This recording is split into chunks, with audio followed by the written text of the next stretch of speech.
Good morning or good evening to everyone. Thanks so much for joining us for day 2 of the ShiftED Summer Summit. Such a pleasure to have you all here. If you don't know me, I am Lisa Zahabi. I am the conference chair for this Summer Summit.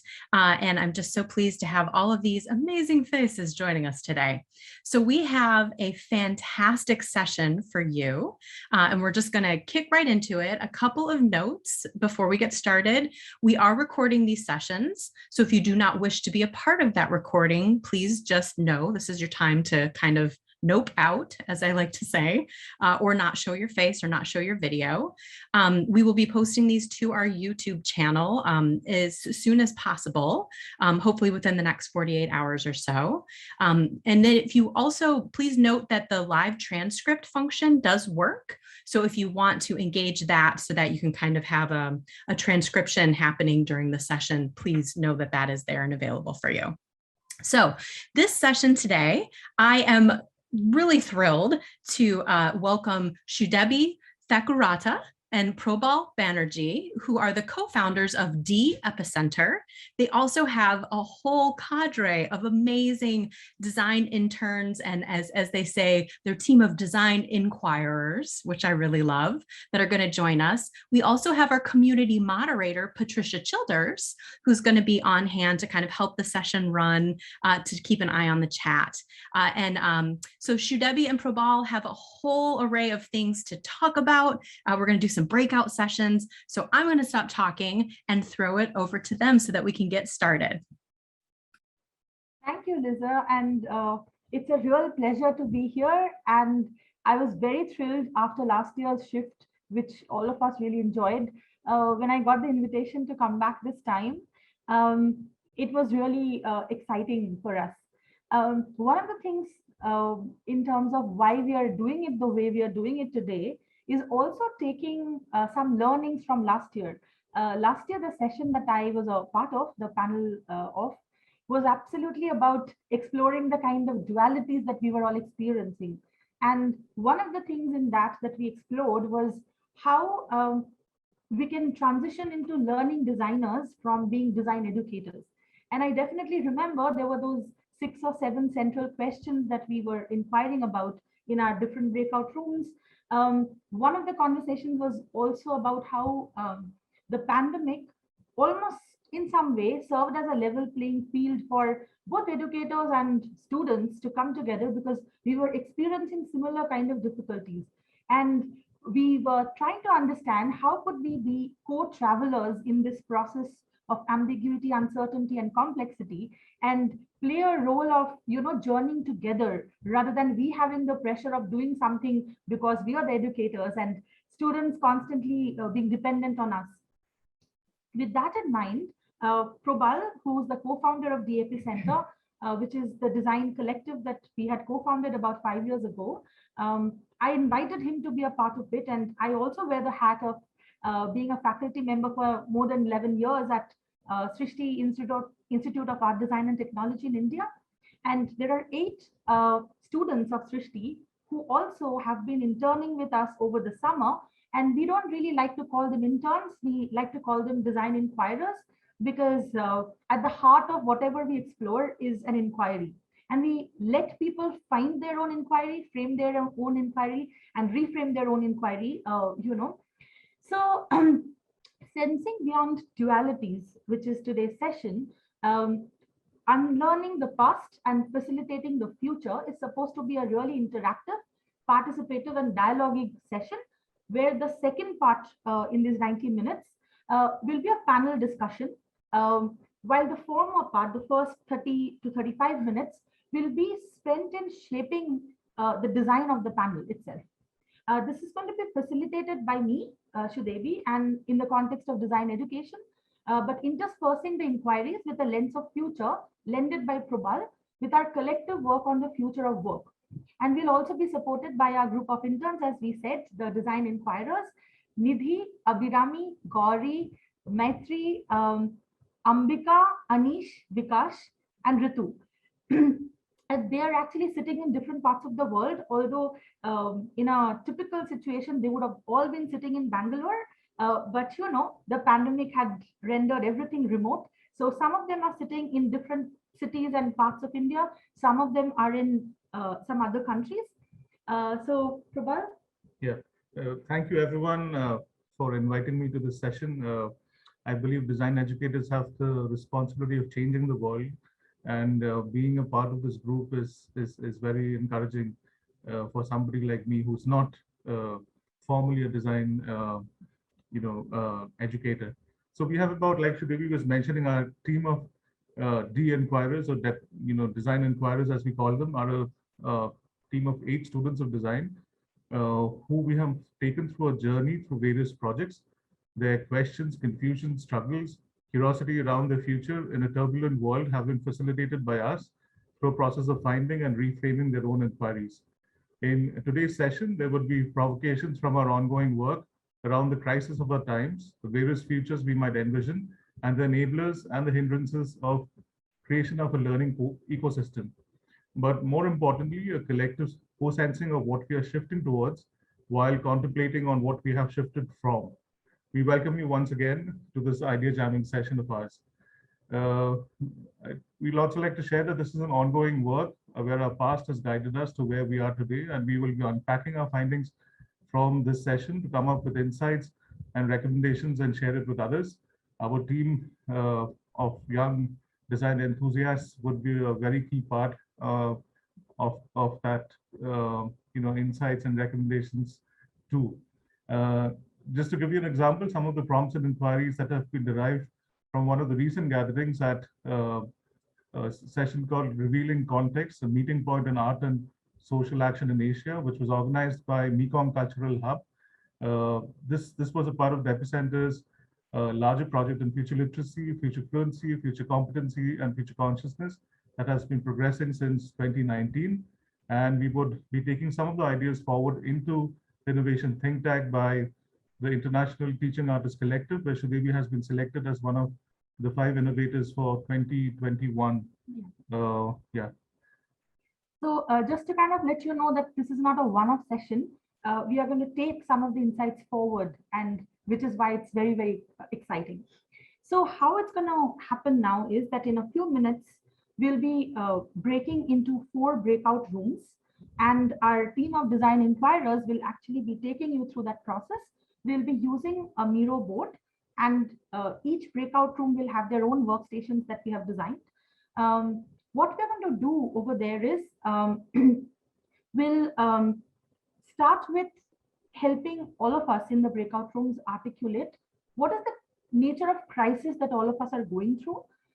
We are also going to be giving you provocations regarding that, and at the same time provocations around what kind of possibilities do you see in future, because we can only project ourselves in the future when we can imagine what that future can be like. So we will be giving you provocations around different kinds of futures many people have been talking about, and would love to hear your perspective around which of those futures look more plausible or possible or preferable by you. From that, we'll be asking you certain things around what have you shifted from into what, but more importantly, what are you shifting towards? That's really the way in which we are trying to kind of design the session.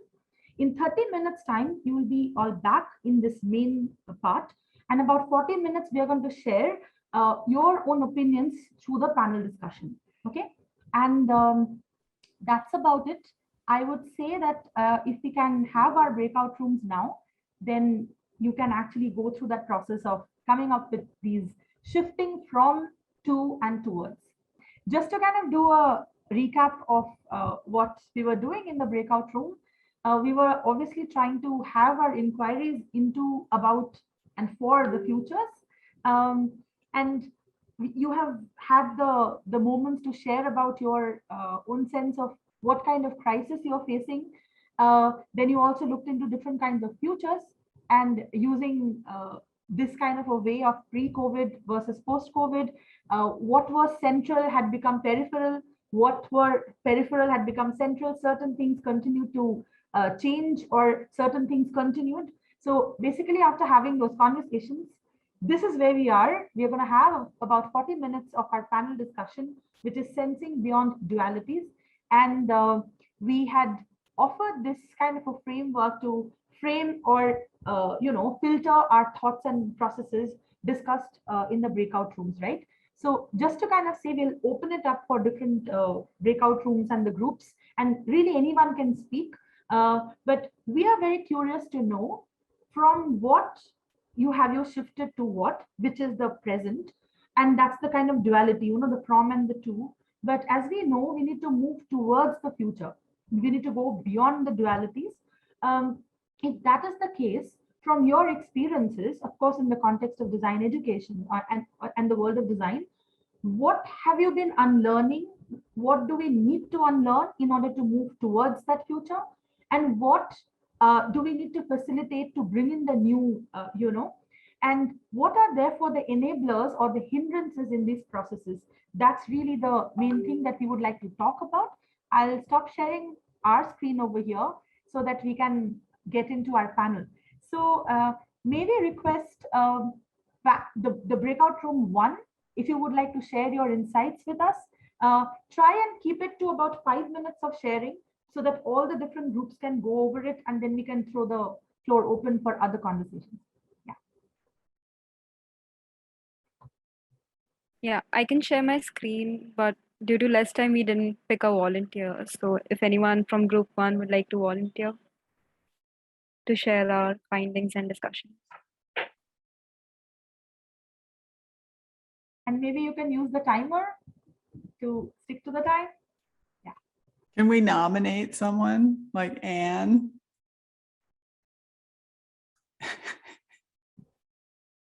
I thought Bizan said yes. Oh, great. I didn't see who. I don't know. Was that true? Bizan, go ahead. I don't know if I can collect it. It didn't seem like we had it felt like we ran out of time. We discussed a few things about inclusion, mostly the conversation sort of centered around these are very complicated problems and we don't quite have a solution for them, but can empathize with them. I don't know if the rest of the group would agree, but that's generally where the conversation was going. Yeah, super depressing. Thanks for starting the day like this, guys. Appreciate it.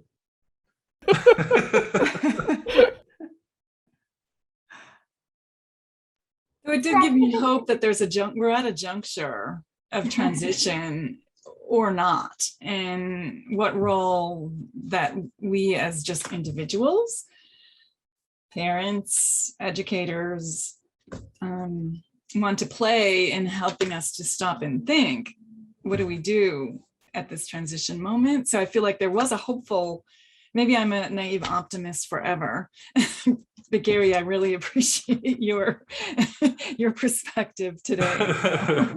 No, I mean, I semi-joking. Yeah, I mean, we definitely focused on the crisis part a lot, and I think Ellen had an interesting thought towards the middle there.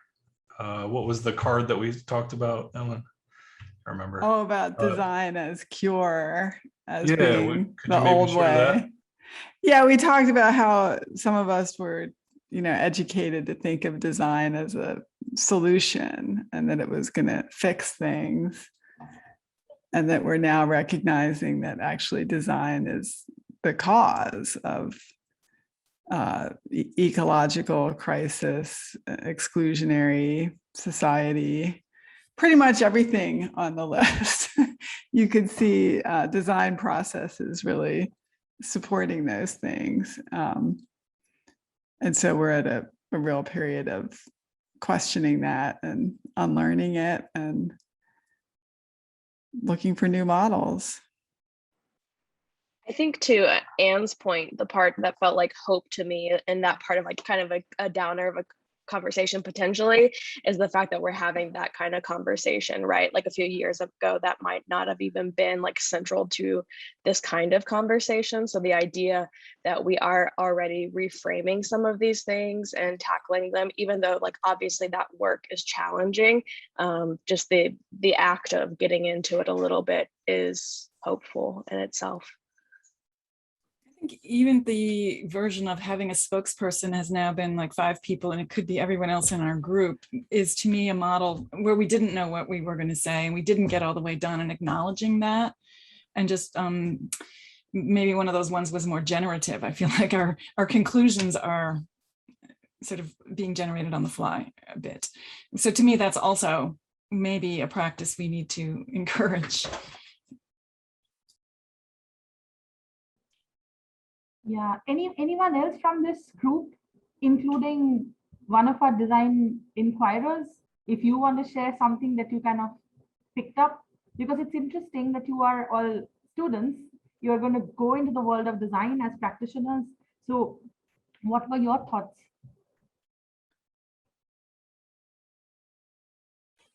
I think we spoke a lot about the caregiver aspect, which is really interesting to me, because lately I've been actually in that position where I'm acting as a caregiver for my granddad.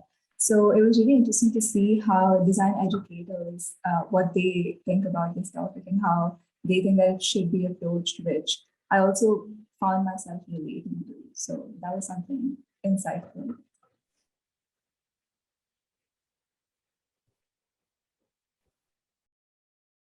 So from the, from the chat also, we are looking at some really interesting points are coming over there. So yeah, I mean, I think one of the things is also to kind of look for new models, right? I mean, the whole idea is, I mean, I'm sounding a bit optimistic myself, but I feel that at the heart of design is optimism, right? Because you never look at a problem as a problem which is going to create a doomsday situation. I mean, that's actually a very right ground for us to sort of figure out how is it that we can create a different kind of an impact. So I think it's an interesting thing to sort of see how, in a way, design in your conversation was not really the solution, but the design became a cause.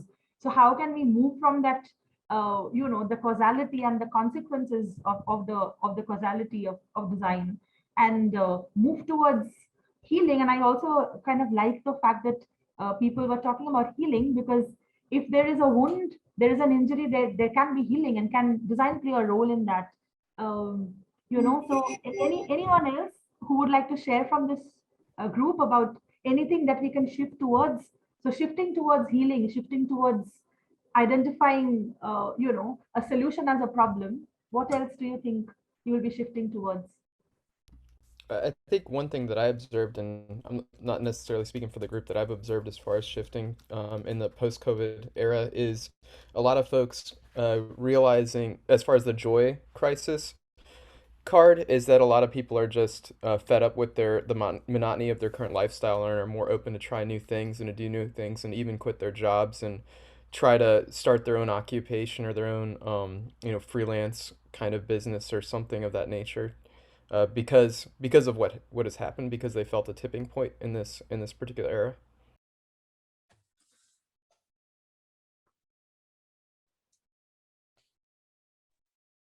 I think one of the parts that we spoke about last year was about how one of the biggest crises was about the crisis of meaning that we faced, and so that's something that was highlighted quite a bit last year, as we remember.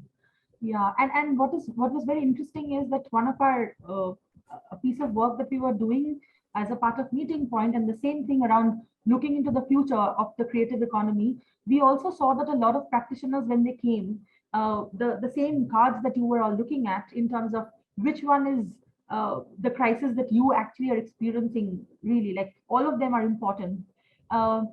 A lot of people spoke about one of the largest crises that they were facing is the crisis of meaning, followed very closely by the ecological crisis and how unaware a lot of times we are about that. So with that, so thank you so much, Group 1. Would we invite Group 2 who could share with us what are you planning to shift towards?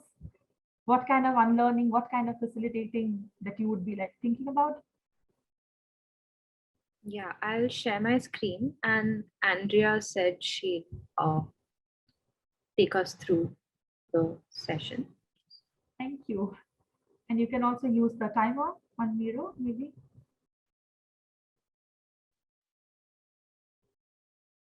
Okay. Yeah, I noticed that our future cards disappear when we zoom out. I don't know why that is, but for me, and I think a few others in the group too, we were really interested in the future 2 and maybe 3 cards. And oh, sorry.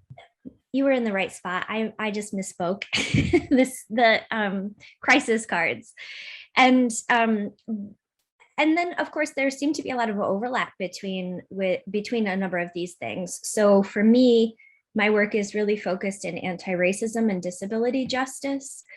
And so I'm thinking about those inequities based on race or based on ability or disability status. But really, a lot of those things can be traced back to these crises of meaning where consumerism and or your ability to produce is how we generate our own sense of worth. And of course, design is implicated in that. But again, I like what I was hearing in the previous group's discussion around the fact that we have to move away from thinking about design as a way to create solutions. Because if we move into that kind of future section, it's not that one solution is going to ever solve anything. And so we must kind of enter into, you want to move to the future cards so I can kind of remind myself. There we go. I was really interested in, there's a lot of density here, and again, a lot of overlap between these different future cards, but in thinking about moving away from any kind of unilateral or top-down approach or one person in charge, thinking about horizontal structures. And again, this, I'm just sort of re-elaborating what was mentioned in the first group as well. A lot of, and I had mentioned in our group too, that I see these things already happening in microcosms in communities that have been specifically hit hard by economic crises, racism, gender discrimination, et cetera. So I'm thinking about my own communities within Detroit.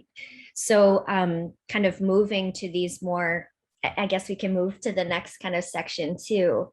One of the things that really kind of came to the forefront for me, I have a chronic illness. My disability has been a bit exacerbated because of the pandemic. And so I really, even though those things were important to me and I was thinking about them and thinking about how to bring them into my classrooms as well, they've really, the priorities have shifted. And again, away from the monotony of work or work being the only way that we find self-worth. The pandemic has helped a lot of us to realize a couple things about, again, our self-worth, but also that rest is radical, that taking time to actually rest and recuperate when capitalism and demands so much of us. So into that last section, thinking about the unlearning. So we would go from ableism, racism, to moving towards anti-racism or really confronting our internalized ableism or externalized ableism. But then we would really need to move toward justice in all of these things. And so disability justice is a big, has become really prominent in my own practice on a number of fronts. And what the disability justice movement says is that the solutions to all of our questions are found in the care community. We need to look at the people who are caring for the most disabled or oppressed, marginalized amongst us, because they've already figured all of this out. So, and I think, kind of speaking to what was happening in the first group as well, it's not about optimism or being negative. It's in my community, we're big followers of Grace Lee and Jimmy Boggs's philosophy, and so and it mirrors a lot of Eastern religions as well. That the struggle, like to struggle, is how we generate our worth, is how we understand how we can actually create change and produce a more caring world. Does that make sense? So like it is honorable to struggle through this stuff. It's not about having to keep a positive mindset. That denies so many people their experiences. So yeah, thanks. That was very beautiful, Andrea. Like, thank you so much for sharing it so succinctly and so meaningfully. Yeah, absolutely, it's beautiful. And I feel that, this is something that I also personally, at a practitioner's level, I often think about the notion of struggle.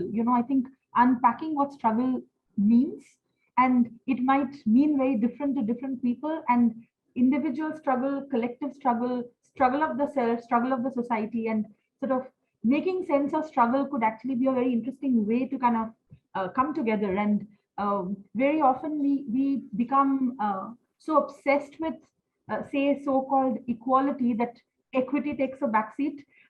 Sometimes we are so hell-bent on the notion of justice, which to a large extent is man-made. It also can have multiple interpretations, right? So we always focus on justice, like I would say at times, and in that process, fairness takes a backseat. That my way of looking at justice or designing justice, is it really a part of a culture of care, or it's again very hierarchical? That's what I know as justice. I think many of those thoughts were coming to my mind as you were speaking. Yeah, something that Andrea, you made me think about was, maybe we can use design to look at trauma in a different way.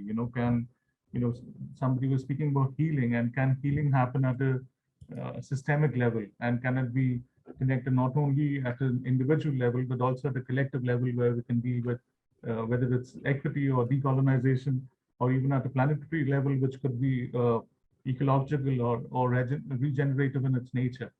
Yeah. It's very powerful. So thanks for sharing that. And anyone else from this group who would like to add to this? I think Andrea covered all of our bases and did a really gorgeous job of doing so. Yeah.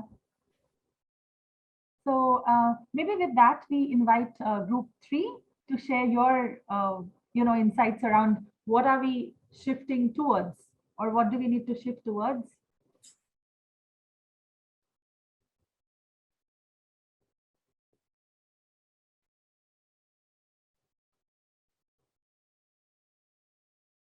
Anybody from group 3, Anna, if you could go ahead and volunteer. I could start shortly, but because of my English, somebody will continue. From the crisis card, I chose that governance crisis. According to pandemia, if you look at, if you speak about unity, European Union collapsed on first exam. We saw last spring that situation, or if we speak about World Health Organization, that COVAX program really collapsed. I think is not the end, but what is going on, it's the big problem with the equality for the poorest countries and vaccines and so on. Somebody will continue, Michael or somebody who spoke more about inclusion. Or hi, can you hear me? I don't have very much luck with the video, so yes, we had a long discussion and we didn't make it to the end because of that. And I just want to join. I believe someone said in the beginning that it's very difficult to differentiate between those different topics because they're all interconnected, especially in maybe in some areas of some people more than for others. And I think that was an overarching theme for us, whether we're talking about the crises or about possible futures. And I believe if we can move to possible futures, please. We had a bit of a trouble as well because of the time. So from what I can surmise, we agreed that some of them interconnected a little bit. We definitely thought that it's the most tricky part, like to imagine the future and concentrate on it, because we tend to move toward it. So we really want to make this proper decisions. And I think at this point, we don't have enough information, data, or understanding yet. So maybe we are, as I believe Alan said before, in the process of this discovery. And hopefully we get to do something about it, because our generation before had to do a lot about getting here, whether, you know, some of those decisions definitely were not very positive for our future. I believe this is it. I'm not sure if I haven't covered anything. Please help. Group number 3. Yeah, this is Victor. The other thing that we were kind of talking about, or at least I mentioned, is that there's a lot of things that are kind of like really positive and several of the different future cards. Can we zoom out just a little bit, please, on these cards? And the idea for the future best case scenario is that we create a future that is sustainable, that is that promotes you know, some sort of fulfillment and happiness to ourselves and to our children, and we can get along and that kind of stuff. So I think there are elements of each one that are appealing. From the creative standpoint, is how do we embrace some of these futures that we have in these cards while still promoting the idea of creativity or of growth. You know, some of these cards were worded in a fashion that, you know, everybody kind of like is sustained by the culture, and it's you know, there's not a lot of, it doesn't sound like there was a lot of kind of like talk about progress or how we continue to grow, even if we reach a level of in society where we're fulfilled and happy and safe. So how does that how can we continue to push ourselves as a culture to continue to grow in whatever area, whatever culture that we end up in, or that we find ourselves in. And I think that was like the general kind of conversation towards the end before we got cut. Was there anybody else that had anything to add? I know that there was a couple of analogies in my head towards like sci-fi movies, like when the AIs take over, you know, we don't want it to be all Terminator. We don't want it to go all that angle. How do we still kind of like keep ourselves safe and away from Skynet, I guess? I don't know.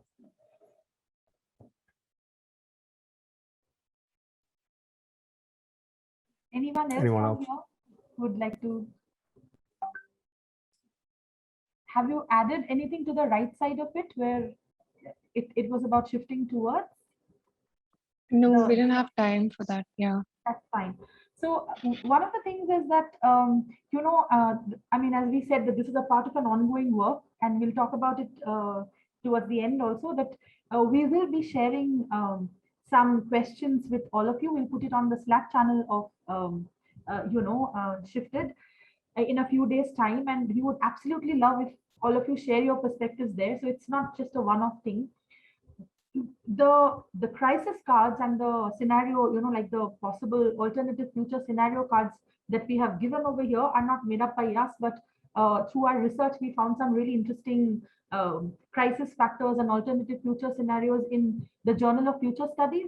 And one of the things that we had seen even in the past is a lot of people, which also includes design educators, they don't quite think so much about what the future can look like, or what could be the many different futures, you know, so that awareness or that interpretation is not kind of, you know, quite there.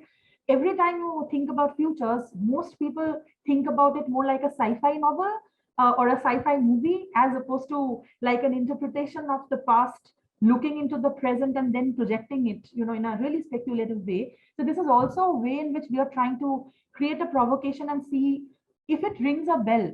The very fact that a lot of people can't even identify with these speaks volumes about where we need to sort of go. So that's also one of our intentions, to see that if these are different kinds of possibilities, how do we actually prepare ourselves for these kinds of future possibilities? So that was definitely one of the intentions. So thank you so much for sharing generously. Could we then ask the last but not the least team, the fourth team, to share where do you want to shift towards, or where are we shifting towards? Team 4?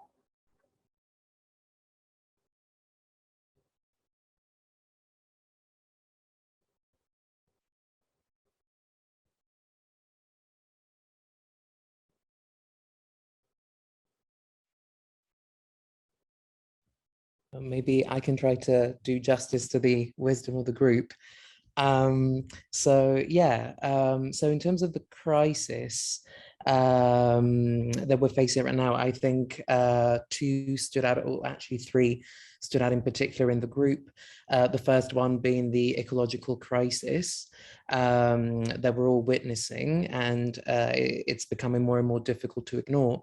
And I think the intersection with design and design education more in general is the fact that there is still a very heavy bias in designers to produce, to create stuff, to create products. And this is not necessarily linked then to the implications and the consequences of that. Then a second crisis that was highlighted by the group was the crisis of governance. So there is an international governance system.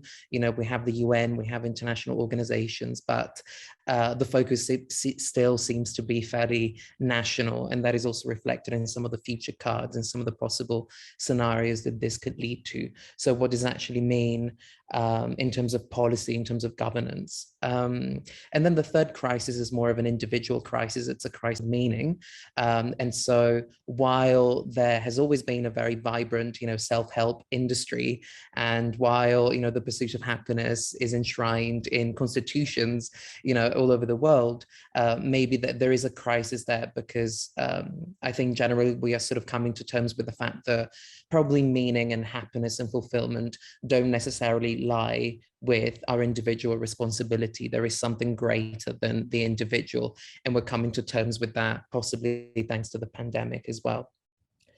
So in terms of the future cards and what the scenarios are in terms of possible versus preferable, I think the group was overall a bit leaning on the pessimistic side, kind of thinking that potentially, there's a fair chance that we could be looking at future one, so that after this kind of moment, sort of temporary moment of reflection and drive towards change, that actually, the crisis is going to be reabsorbed, so to speak, and then the usual structures will continue: consumerism, capitalism, essentially all the promise, of the fourth industrial revolution is actually not going to lead to substantive improvements for humanity as a whole.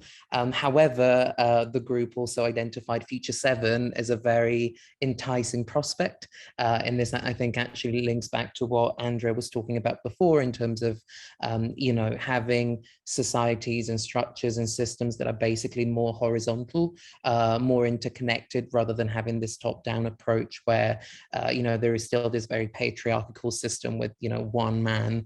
It's usually a man sitting at the top of the pyramid.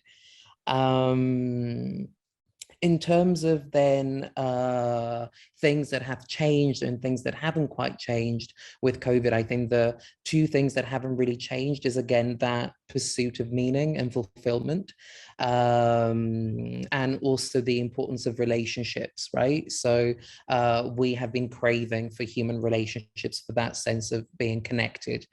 And I think that hasn't changed. If anything, it's actually been amplified.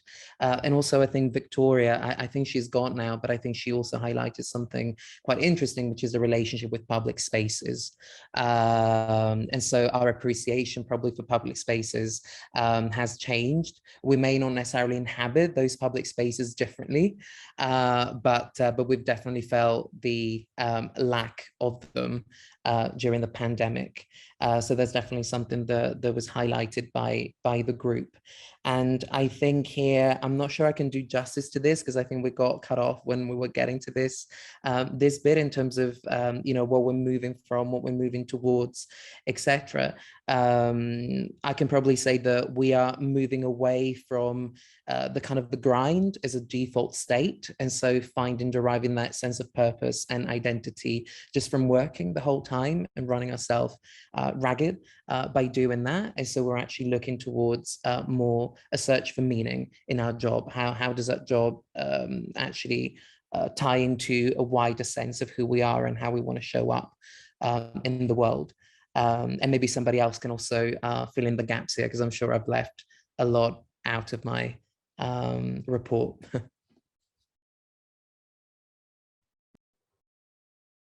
Thank you, Arturo, for that. Sure. You did a pretty good Yeah, I think that was really well put. And one of the points that was there on your Miro was also about taking something for granted, and that's also something that we are trying to kind of focus on. That what are the things that we always take for granted? Factors which enable certain things in the past, and we are almost assuming that those factors will remain, which is why a lot of people, and we are also a part of it, we almost think about the pandemic and the pandemic induced changes as temporary, as opposed to maybe these are permanent changes, or maybe there are other kinds of changes that we are not even envisioning. Maybe we are going through some kind of change that we are not even aware of.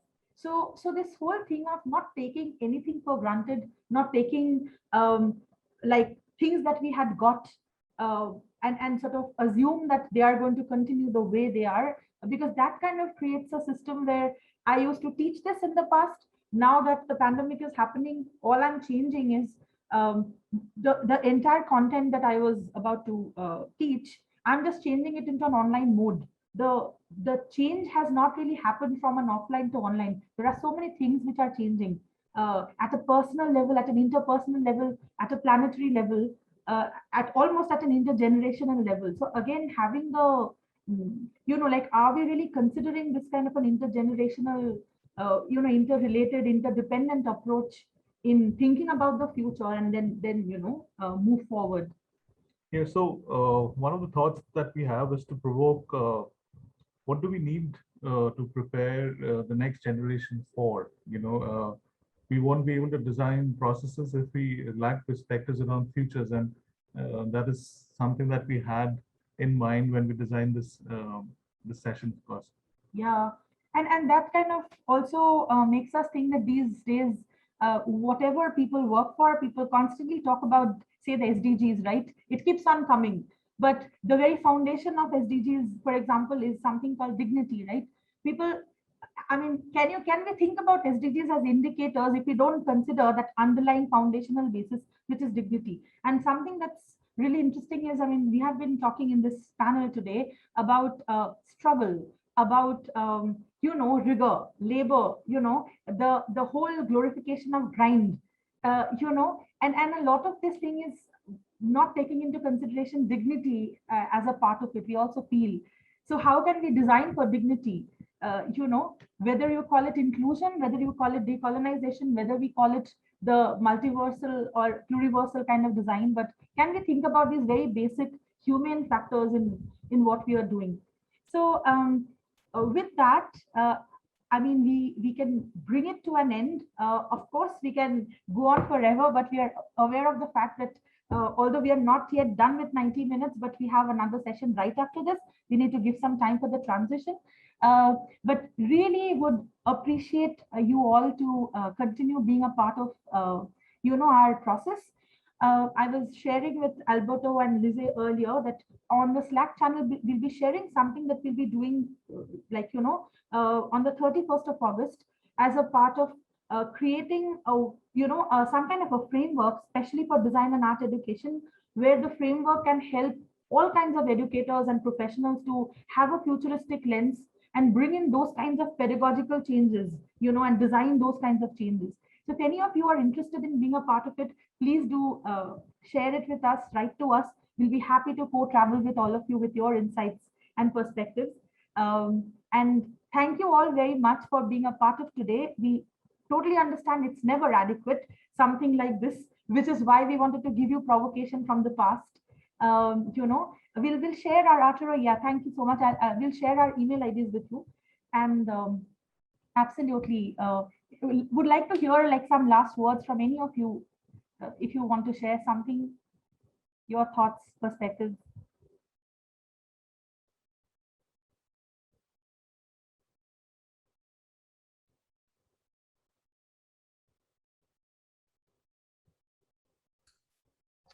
Okay, I think we gave that a nice pause. So phenomenal session. This was incredible. I wish we had like 3 more hours. There's so much to talk about. There's so much to unpack and not enough time.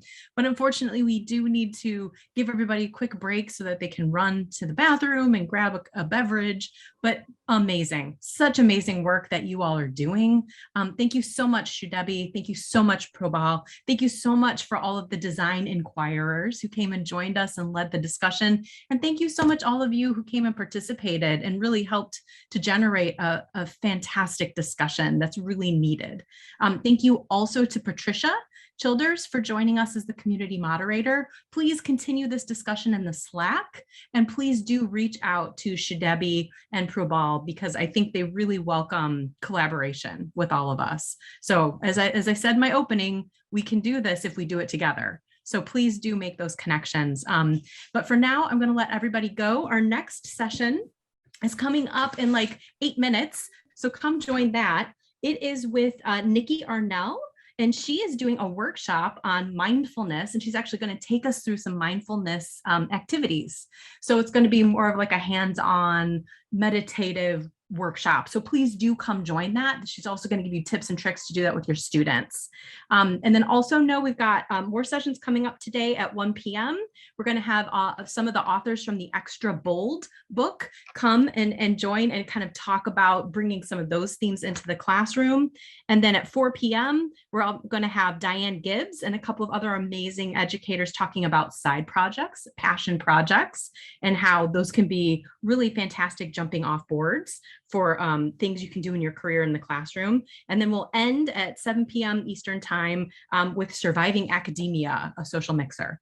So I'm going to stop talking. I'm going to let us all take now a 7-minute break and then come back at 11 for this workshop. And thank you again, Sudebi and Probal and all of the design inquirers. That was amazing. So we'll see you soon. Thank you for calling us. Yeah, Thank see you you. soon. Bye, everyone. Bye-bye. Take care.